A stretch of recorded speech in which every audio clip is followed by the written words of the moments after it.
Vous a permis de connaître ces fidèles. Non, c'est moi. C'était d'autres, cette histoire.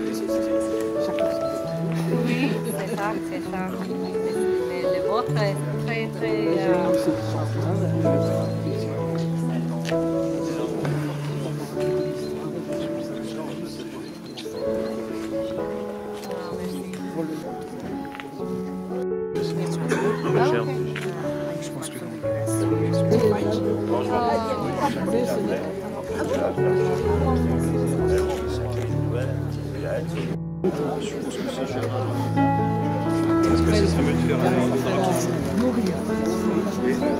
Vous avez combien, quel âge?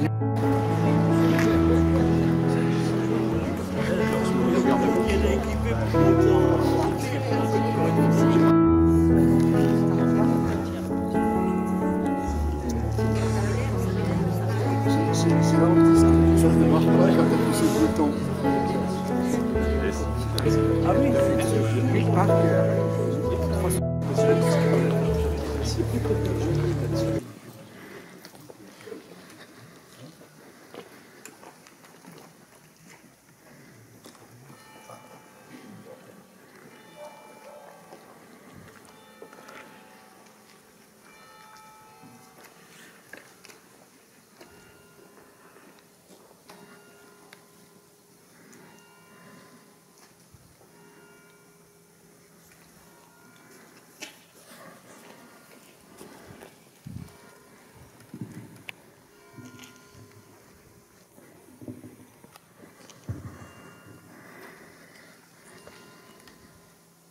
Mesdames, Messieurs, nous sommes réunis aujourd'hui pour rendre hommage au soldat américain John Macedo.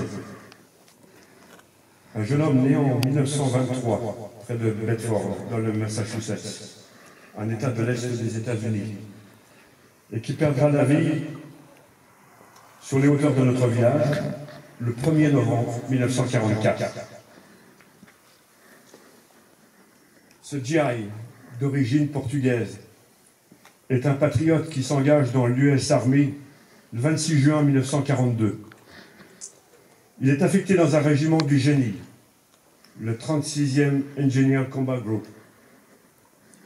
Les hommes de ce régiment, chargés de déminer les zones de conflit, faciliter l'avancée des troupes, construire ou reconstruire des ponts sur les rivières, sont intégrés à des régiments d'infanterie ou de cuirassiers.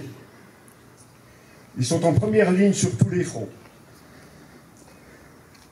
Le 36e Engineer Group est une unité intégrée dans la 7e armée américaine. Une colossale armée qui débarque en Afrique du Nord en octobre 1942. La libération de l'Europe et de la France en particulier débute par la libération des pays occupés par les armées du Troisième Reich. Le Maroc, la Tunisie, la Libye, l'Égypte, la Syrie et tant d'autres territoires de la Méditerranée. Le 36e régiment de John Macedo est engagé sur tous ces fronts. En 1943, la 7e armée débarque en Sicile et en Italie. Les troupes alliées reconquièrent l'Europe progressivement. Le 6 juin 1944, le débarquement en Normandie est la plus grande opération militaire de l'histoire pour libérer notre pays et l'Europe de l'Ouest. En août 1944, c'est un second débarquement allié sur les plages de la Provence qui permet aux troupes américaines et de la France libre de repousser l'ennemi. Le régiment de John Macedo a débarqué sur notre sol. Il débarque vers l'Est. Il progresse vers l'Est, pardon. Combats après combats, il atteint Bourg-en-Bresse, Luxeuil, en septembre 1944, Une avancée sanglante, au prix de lourdes pertes. Mais les troupes avancent. Le 8 octobre 1944, la population de Sainte-Barbe quitte le village, évacuée vers Thionville et Raon-l'Étape. Les unités de l'US Army et de la division Leclerc ont libéré Rambervillers et Baccarat, mais restent positionnés à proximité de ces villes. Les Alliés avancent et notre petit village n'est qu'un point insignifiant sur une carte d'état-major. Néanmoins, l'avancée d'une armée tient compte de tout élément à caractère militaire. Point de cela, Sainte-Barbe a priori. Sauf que dans ce coin de campagne, vidé de ses habitants, une batterie de mitrailleuses allemandes reste flanquée, au lieu-dit Les Fontenelles. Le matin du 1er novembre, le commandement américain ordonne l'avancée sur Ménil et Sainte-Barbe. Les blindés du 36e Engineer Combat progressent vers notre commune et essuient des tirs de la batterie allemande camouflée. Le soldat John Macedo sera mortellement touché ce 1er novembre, à 9 h du matin. Il repose depuis 80 ans au cimetière militaire de Dinozé, auprès de ses 5255 compatriotes tombés sur notre terre lorraine. La mort tragique de ce jeune GI fut longtemps méconnue. Et pourtant, le soldat Macedo ne fut pas oublié après la guerre par une jeune femme, Régine Zimmermann, qui deviendra sa marraine de tombe toute sa vie et transmettra cet honorable flambeau à sa fille Hélène, présente aujourd'hui parmi nous pour cet hommage. C'est grâce à Nicole Fick et Dominique Tinès, tous deux passionnés d'histoire, qui ont tissé des liens avec la famille de John et retracé son parcours militaire, que nous connaissons aujourd'hui le visage du jeune GI tombé sur notre sol, à quelques pas d'ici. 80 000 soldats américains ont donné leur vie en France pour notre libération, notre liberté. Ne l'oublions jamais. Aujourd'hui, cette modeste rue de notre village est officiellement baptisée rue John Macedo. Humble et valeureux soldat de la 7e armée américaine, tombé ici, en Lorraine, à 6000 km de Bedford, de l'autre côté de l'Atlantique.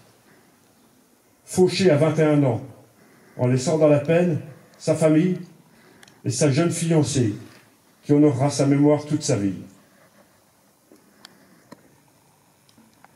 Nous sommes honorés, Madame la Consul générale des États-Unis en France, de votre présence ici, pour rendre hommage à l'un de vos compatriotes. Et vous invitons à dévoiler la plaque d'hommage avec Madame Anne Carly, secrétaire générale de la préfecture des Vosges, sous-préfète de l'arrondissement d'Épinal. Monsieur Christophe Lemel, maire de Sainte-Barbe et président de la communauté de communes de la région de Rambervillers. Madame Isabella Flodin, deuxième lieutenant de l'US Air Force. Et Hélène Lynn, marraine de la tombe de John Macedo. Puis dépôt de gerbe, suivi de la sonnerie aux morts et d'1 minute de silence. Vassil Vasilenko entonnera ensuite l'hymne américain. Je vous remercie.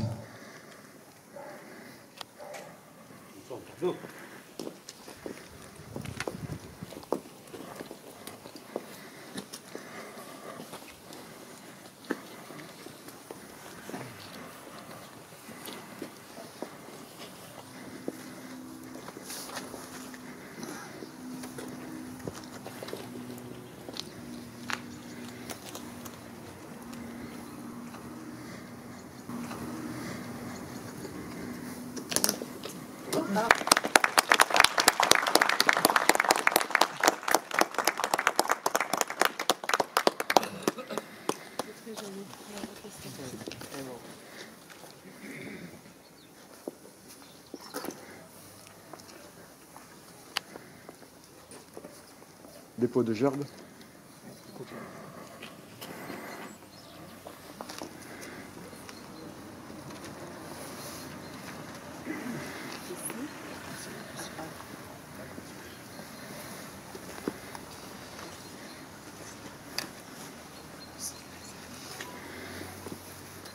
Aux morts.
So proudly we hailed at the twilight's last gleaming, whose broad stripes and bright stars through the perilous fight over the ramparts we watched, were so gallantly streaming, and the rockets red glare, the bombs bursting in air, gave proof through the night that our flag was still there.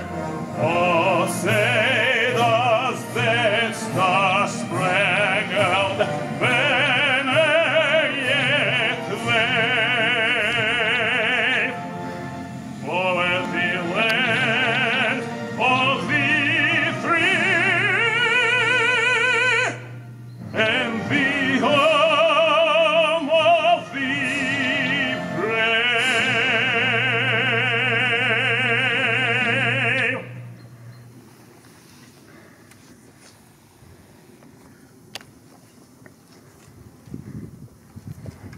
brave?